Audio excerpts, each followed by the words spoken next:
Hello, guests. You're listening to Catalyst Talks, conversations with change agents, outliers, superheroes, and truly conscious leaders modeling what it is to be an unstoppable force for good in this world. What lit these catalysts on fire to do their work, and what nuggets of wisdom can they share with a world literally on fire? This podcast is for you who cares deeply and seeks to catalyze the world. I'm your host, stephanietrager. I'm a catalyst coach to superstar change agents in business, leadership, and life, founder of Intentional Paradigms and also Traeger Law, the conscious contracts firm, helping thought leaders scale and protect their creative genius. The whole idea of Catalyst Talks and these conversations is to understand how these leaders have approached being on the leading edge of their craft. How did they uncover their purpose? And what does it really take to catalyze change and at scale? Please subscribe to our podcast and help us grow. We're aiming to reach 1 million people at least in 2020. Let's wake up the world together. Hello, Danielle. Welcome to Catalyst Talks. It's really awesome to have you here in this conversation today. How are you? Thank you. Thank you for having me with you. I'm fine, happy, and with a lot of expectations about our journey.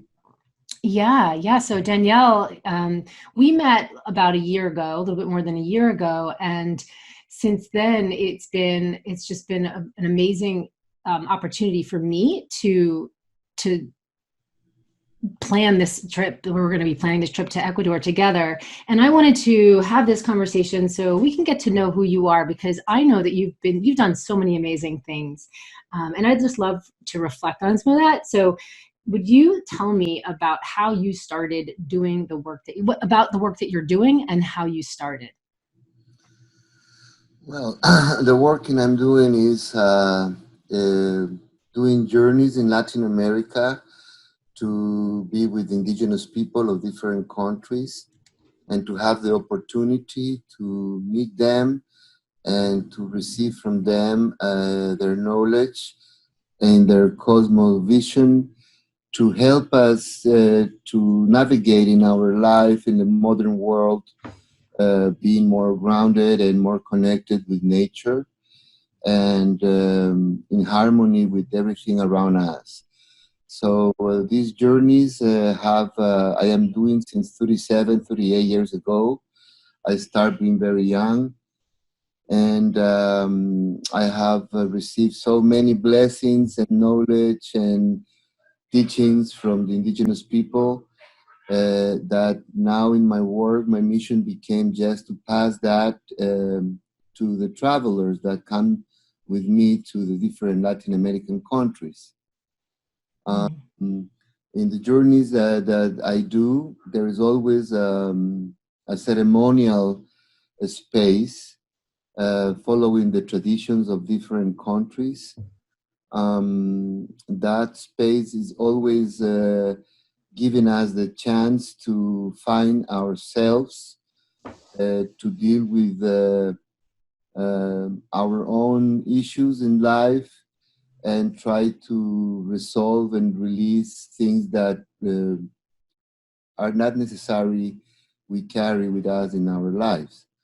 So it's a kind of a cleansing opportunity, as well as getting some enlightenment to know more about ourselves and to discover the real values that we should deal with in our lives. So beautiful. I think that's what I was so attracted to, having this opportunity to do this journey together to Ecuador in August.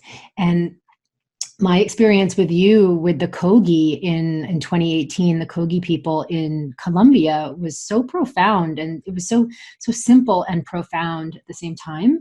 I'm so curious if you can tell us how you built these relationships with these different indigenous communities, because you're taking people way off the beaten path, and it requires a level of trust, right, before you can bring people. So how did you develop these relationships over the years? Well, it just happened in my life, I didn't plan. I didn't have a wish or a will to do something or to achieve something. I just was following what life was showing to me. So when Mm. I was very young, like maybe 21, I got the opportunity to be with an indigenous former leader that he was accused of murder by the Western law. And the lawyer that was defending him was my friend, and he asked me to hide him in the hotel that I was managing in those days. So we became close friends, and because that relation was the beginning of being in contact with the jungle people. When he was declared innocent by the lawyer and the law and the judges, he invited the lawyer and myself to go back to his community where he was out of for 2 years since he was escaping from police and trying to keep his freedom. So after 2 years of being out of the community, he invited us to go with him to celebrate his freedom. And that was the opportunity that life offered to me to contact the jungle people and to start being called by their knowledge and their wisdom. And as you said at the beginning, the simplicity of approaching things on life. So that was the beginning. And then after that, I started doing some journeys in Transcutucu area in Ecuador in the Amazon forest with the Shuar people. And I was doing that for 12 years. And then after that, I got the opportunity to start working in a big project with the Achuar people deeper in the jungle, helping them to develop a lodge to bring economy into the forest instead of them going out of the jungle looking for economy. So that was a great opportunity that I took. And since then, I am visiting frequently the Achuar people and building a long relationship with them. And that's where we will go with you this year to the Achuar territory in the lower Pastaza River area, deep in the Amazon forest. And just share with those communities, share with the shamans of the Achuar people, and get the opportunity to explore the inner of ourselves using the traditions that they have in the jungle. Medicinal plants, plants of power, and the opportunity to be in pristine primary jungle and to get connect with the power of it. So that is more or less a quick resume of my experience and how I start with this work. And where we'll be going is that's the area. So you said it's a pristine area, and that it's challenging these days, right? To find pristine areas. So I'm curious what your role in. Did you have a role in helping keep this area pristine? Well, yeah, through the development of that lodge became a very powerful conservation tool because that lodge empowered the indigenous people of the Achar territory to be more conscious about the value of conservation of their land. And that it matched perfectly with their own values. They need a pristine jungle to survive. They need a pristine jungle to make their lives under the ancestral traditions. And jungle provides everything they need for life. So yes, the tourism that we are doing there became a very powerful conservation tool, and also a very powerful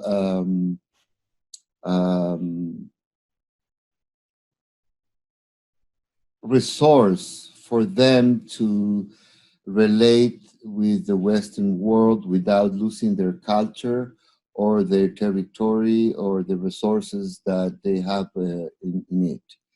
So that's my role, and I am just a kind of bridge between the indigenous people and their knowledge with the Western world in both directions, giving to them the best of the Western world and also giving to the travelers all these possibility to have a deep experience, being deep in nature with people that is still organic, with people that is still um, um, developing their lives, being very well connected with nature, and not living under the mind resolutions.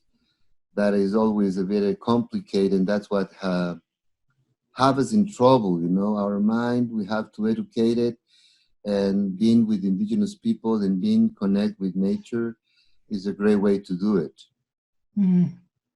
It's really beautiful because my work is in personal development and sustainability and helping organizations, achieve the consciousness of sustainability. And so I'm always part of why I was so attracted to do this journey with you was because of the need. There's no way you can convince or teach somebody how to wake up that part of themselves besides just being in nature and connecting and hearing the forest speak and really connecting to a different paradigm of being, which is really what the indigenous people are still connected to. So that is, I'm so excited. I'm so excited to do this journey with you and with all the people who get to come on it. And one of the things that when I traveled with you before, you take people on journeys often, and I'm somebody who leads retreats often, not expeditions, not the types of trips that you do. But it's fascinating what happens, and I'd love for you to speak to this. What happens when the right, like just the right group of people get together, and even though you may have had hundreds of other groups before, each group has some magical alchemy, some quality, and the learnings that they need. So what's your experience with that, having led so many people on trips? Very rich, very rich, very rewarded. I have seen so many transformations. I have seen so many people get deeply touched and get enlightenment about their own lives, mainly about their own lives. Everything starts with yourself. And also, I feel very fortunate that the people that came to my journeys are searchers, are warriors, are people that are not happy or comfortable with their life, and most of them has achieved success in life. Most of them has been in a very good economic position. They have traveled all over around the world. They have got a lot of experiences in life, but still something is missing. And that's what these journeys provide, the space and the opportunity to fulfill those empty spaces or those unanswered questions that we are always doing about ourselves. And also to understand better and to give a real value to our lives, because we have had a very intense lives. We have done so many things. We have traveled, we have read books, we have listened to wise people, we have seen documentaries, we have make so many things and experience so many things. So in some moment in life, all that intense life and intense experience should really have a value for us to use it and to try to get in a position where you feel harmonious with your life and with whatever is around you, and fulfill that need of clarity that we all have in some moment in life. and to also to guide us for what is next to do with our lives. So everything is focused on develop your own understanding and comprehension, and to find the best of you to overcome frustrations, bad experiences, painful experiences, to overcome that and put it in the right place. And as I said before, give a real value to your life. And I don't know if transcend is the right word, but is to be in a place where you feel in harmony with everything around you and with your feelings and your thoughts. It's also a way to educate our minds. Our minds are so picky. It takes us to so different ideas and worries and feelings and thoughts that is like a never-ending story that take us always to uncertainty. And once you get enlightenment and clarity, you overcome all that and you get in a position where you feel that you are in harmony with yourself and with everything around you. So more or less, that is what I think had happened with all these years of taking people to the jungle and to other sacred places around the world, as the Kogi people in the Sierra Nevada in Colombia, or the Mayan people in Guatemala, the Quero people in Peru, the Achuar people in Ecuador in the jungle, as well as the Quichua Caranqui people up in the Andes.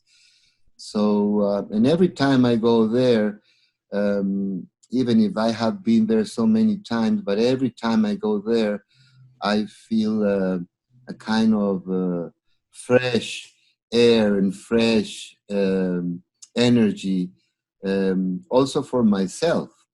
So the greatest thing happened to me doing this job is that it nourished me in a beautiful way and keep me alert about my own issues. So I'm very lucky. I feel very lucky that I have the opportunity to facilitate this experience to others, but at the same time, keep nourishing my own journey in life. Mm. And what's so beautiful about the way that you hold the space is that it's, there's no forced program. I mean, there's an itinerary and a very specific journey we go on, and it's like for the traveler, it's fluid. For the participant, it's just they're showing up to this experience. They can have their own experience within a very sacred container that it's all taken care of, and yet it's not a very structured, facilitated workshop. You know what I'm saying? Yes, right. It's very important to explore these issues without a dogma and without doctrines, and just feel life and yourself in a very freedom space, as you said, and yeah, that make things flow, let things happen, and give the universe to manifest with whatever we deserve and we build for us and for the group and for the others. And then once you get there, is great, because you feel that you generate well-being around yourself, and that is the best thing can happen. At least with me, it's very beautiful, very powerful to feel that. Yeah, it's a beautiful experience to have to be able to come back to yourself. Like that's how I would describe it. And I've had the opportunity to be in many different places over my life with Indigenous communities, and that's why I was attracted to come on your trip to Colombia and last year with the Kogi. And in my experience, it's often been like going to a place that was beautiful and then it was ruined. You know, the mining came, or the logging came, or the oil extraction. And so what's so amazing about where we're going, where the places that you've been, it's there's a whether there's a protection and a restoration that gets to happen. And so can you share a little bit about what just transpired with the Kogi in Colombia, with the land? Well, the Kogi people is they are very special, um, because for them the main reason in their lives is to take care of nature.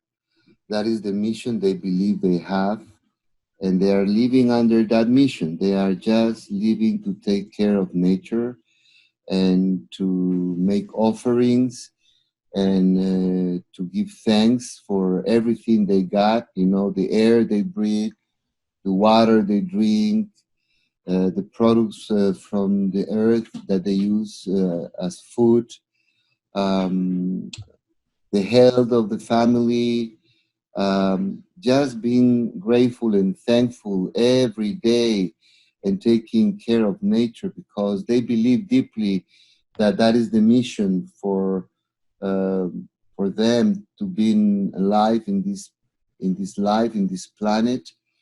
And the simplicity of the ceremonies, the the connection with themselves, and offering, even when they have some worry about something, or when they have been under pain in some moments in their lives, or problems, instead of put that inside and poison themselves, they release all those feelings and thoughts, offering to nature in the ceremonies. And the ceremonies of the Kogi are so simple, no, just little pieces of cotton, and bringing your thoughts and your feelings while you are doing the offering to the cotton, and then offering those cotton to Mother Earth. So Kogi people has been really an amazing contribution to these journeys with indigenous people. And the greatest thing that happened is that when the travelers listen the story of the Kogi without me saying anything, they decide to contribute with the Kogi, because they were expelled from their ancestral land uh, by the Spaniards, conquistadors, when they show up at the beginning in the 16th century. And then after that, with the colonization of their lands. And after that, with the plantations of marijuana, because in the Sierra Nevada on the 70s, they got the best marijuana in the world, the golden marijuana of Santa Marta. But those plantations brought also violence, and they took the land of them. And then on the 80s, all those farms where they were planting marijuana became coca leaf plantations.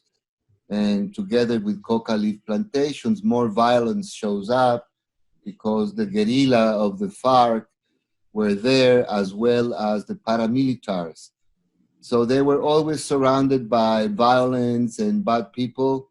And little by little, avoiding being with them, they start going up and up in the mountains until they went to the highest part of the mountains, where there is no good agriculture, very hard conditions of life, very cold, very muddy.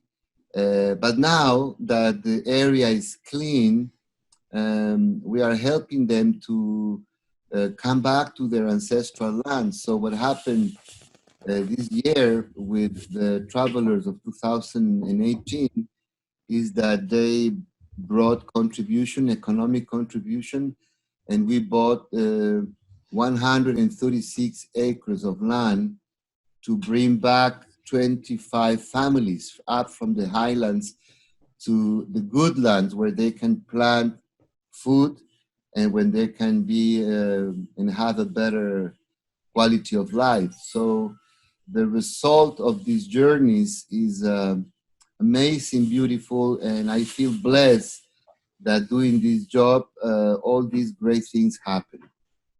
So more or less, that's what happened with the corgis, and I think it will keep happening in the future. I'm pretty sure that the travelers of this year will show up next year also with more contribution to keep buying more land for them.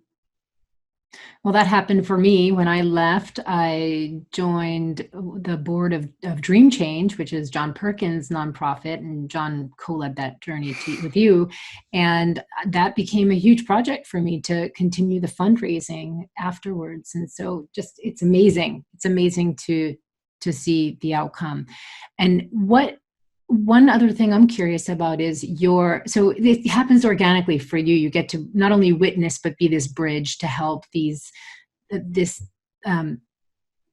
protection and like the transfer of land, the repatriation of indigenous territory. It's an act of restoration. And so with the Ashuar community in Ecuador, what is your connection to the Fundacion Pachamama and the Pachamama Alliance? Well, I am connected with them since the very beginning. And the story is that when I started building the lodge for the Achar people, the lodge was a project to teach them how to make business. It was not a charity project, was not the good people helping the poor Indians, was just a project for them to learn how to make business with ecotourism. And then when I start building the lodge, the communities have a lot of requests and demands of help, like flights for snakebite people or money to pay the medical nurse in the health center, or to pay the teacher on the school, to buy uniforms for the sport at school, and this and that. But all those requests were kind of deteriorating the intention of teaching them business, and became again the good ones helping the poor Indians. So I was kind of worried about that, because the model of business was kind to be disturbed by all these requests. So then I called John, with whom I was doing already jungle journeys, shamanic learning journeys for 7 years in the Shuar territory. And I called John and I say, I have this problem. So I just want to share with you in case some idea come to you to help to keep the business model intact, and at the same time find a way to help the indigenous people in all these social issues. So he just listened to me, and after a couple of months, he called me saying that he had found a group of friends that are interested in coming and visit me and to see what I was doing there, which is this lodge to bring an economic system to the forest as well as a conservation tool. So these 11 North Americans shows up with John, and the lodge was not finished. It wasn't less than the middle of the construction, but they come to visit me. They experienced, they understood what I was doing, and then they met the indigenous leaders of those days, and they got the chance to listen to them and to see what they were trying to build and to achieve, and that inspired them. So when we went out of the jungle, we stopped to spend the night in a little town And then after dinner, we went to the bar to celebrate the beautiful experience that they have had the past week. And then one of them starts saying, okay, in which way can we contribute with these people? So one of them said, okay, I commit with $10,000 to be given in 3 years, 3,300 each year. And the other one say, yes, me too. And the other one say, yes, me too, me too, me too. And then suddenly we got $120,000 on top of the table that will be transferred to them in 3 years, like $35,000 every year. So it happened, and we just give the money. They just send the money to me. I pass to them without asking to them how are they going to spend the money, without asking to them that please we need a report of how do you use the money. Just based on trust, we pass the money to them. So after 3 years, one of them, Bill Twist, came to have a look what they have done with that support. He was impressed of all the progress that they achieved. And that inspired him again to see how well they did. And then he went back to United States and talked with Lynn, the wife, and John, and they decided to start an NGO that is the beginning of Pachamama Alliance. So since then, I am with them, keeping the work, and in these 26 years that already happened, 27 years, amazing things have been achieved in all the areas, mapping of the territory, Jungle Mamas project, reinforcement of the political organization, training the leaders to be more efficient, giving legal support with lawyers for them to deal with the Ecuadorian government. And on the way, the threat of oil exploitation started showing up more and more.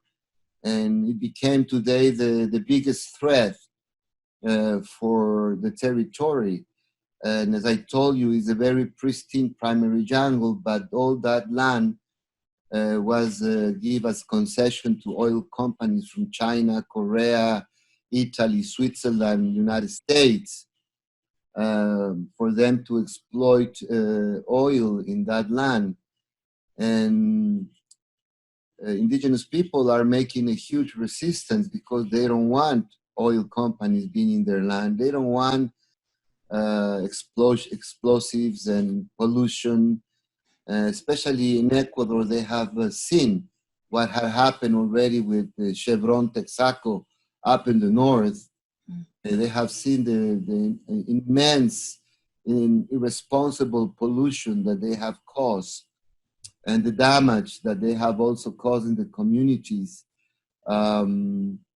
So is a big resistance, and that is what today became one of the main causes Pachamama Alliance is supporting in different ways. So today we have a project called the Sacred Headwaters of the Amazon, which is this stripe of land on the eastern side of the jungle, the part of the Amazon that is like closer to the Andes slope, Andes Mountains slope, which is at the same time the most diverse territory on planet Earth. The biodiversity there is so huge, so impressive, so beautiful, that we are trying to make an extra effort to protect that stripe of line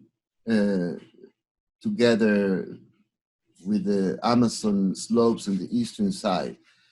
So the job that Pachamama Alliance have done together with indigenous people in Ecuador, Colombia, in Peru, is something that inspire people that know the project. And thanks to the universe, people is joining this cause and make it more powerful even.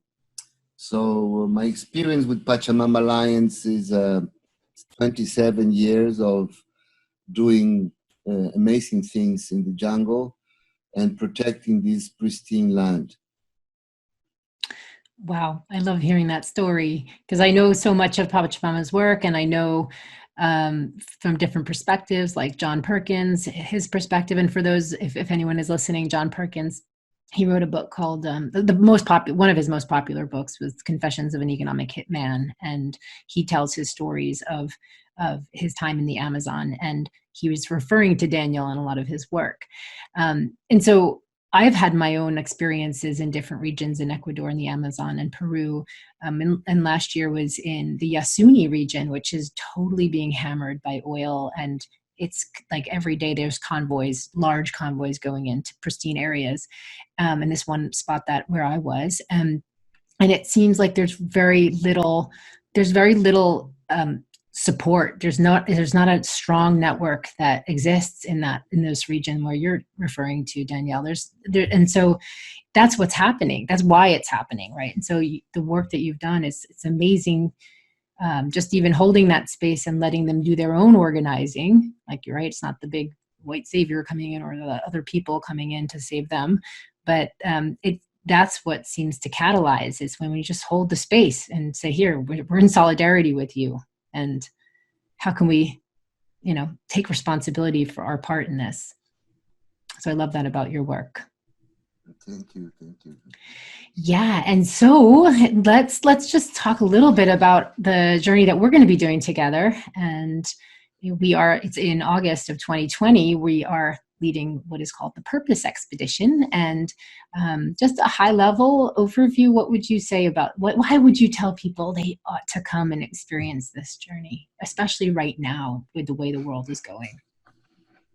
Well, the only thing I can say is that, if you got a call, if the people have a call to discover something about themselves, first of all, to get enlightenment about their own lives and their own issues, and doing that as a consequence, being allies of the indigenous people in the fight they have to preserve the territory. It is a great experience. It is a great opportunity for people to get involved in this and to have the chance to discover a real connection with nature and with their selves. And especially because I have seen this for so many years. It happened. It works. It really bring the opportunity for transformation, personal growth. It's really an opportunity to release all the bad thoughts and the bad feelings, the bad experiences that we have had in life, and be refreshed and get a new energy to keep going. So it's a great opportunity to participate in these journeys. It's a great opportunity. It's a life opportunity. It's a life experience. And I'm very sure that the ones that get the call and show up in our journey will get the benefit of it, for sure. Yes. And I just want to share from my deeply tuning into what this experience will be. It's a really about unplugging, and we kind of like want to unplug and step away from our life, but really that's where we find ourselves, and in that moment of pause where we get to experience the people and the places that we're actually really passionate about. So many people are kind of working in cities or working in places fighting for a sustainable world or sending money here or there, but not really plugging in and tapping into experiencing pristine nature and humans that have a 1,000-year-old cultures that's thousands of years old. So they're so connected to the cosmos. And we all deserve to remember that that's who we really are. So I'm more than grateful and looking forward to this experience with you and everyone who's blessed to be on this journey with us. Yes, thank you. I feel the same. I feel very thankful and blessed by the chance to do this.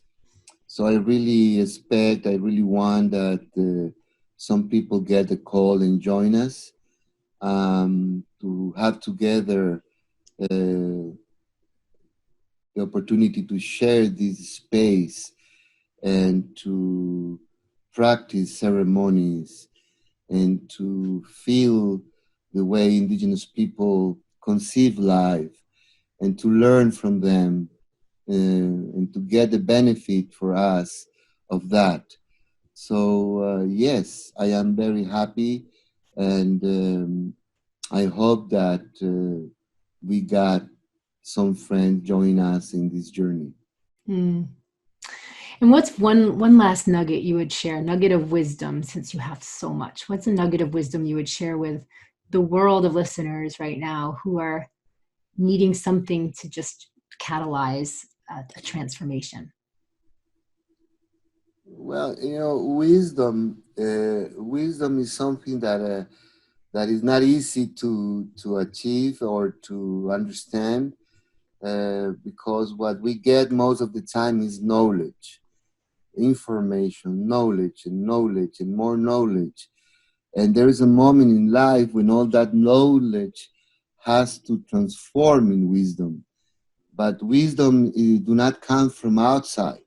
We cannot get wisdom from outside of us. Wisdom is something that comes from inside us. It's something that born and grown suddenly from inside us. Is the only way that I understand wisdom. Everything that comes from outside is just knowledge. So coming to these journeys and sharing this space is also a chance to start feeling from the inner part of us how wisdom show up in our life. But as I said, wisdom, my personal opinion, do not come from outside. We cannot get wisdom listening to somebody or reading something. Wisdom is something that will come and show up experiencing life, and from the inner part of us is where wisdom comes from. So that is the opportunity that we are inviting people to have. This is space where they can feel wisdom burning from inside of them and catalyzing all the information and knowledge that they have received from books, from experiences, from listening people or whatever, traveling around the world, getting knowledge and information. So, but there is a moment in life with all that has to convert in wisdom. And this is a journey where the space we offer it will give us the opportunity for that to happen. That was an awesome nugget on wisdom, about wisdom. So thank you. So thank you so much for joining me in this conversation, Danielle. I'm so excited to see you soon and really grateful for this opportunity for other people to get to know you as well. Thank you, Steffi. Thank you so much for giving me the opportunity to share this project with you. I feel very thankful with you because your intention became very powerful, and I have to acknowledge that your intention is very powerful, and for it would bring good results. So thank you again, and see you soon. Thank you. I'm excited to see what will unfold. Thanks for joining us for this episode of Catalyst Talks. Stay tuned for what's up next, and please subscribe to our podcast wherever you listen. You'll find the links below at catalysttalks.com and join us to continue the conversation on social media. If you'd like to reach out to me, Stephanie, please send a private message through Facebook, and you can find that link at catalysttalks.com. Your attention here means the world to me. So thank you, thank you,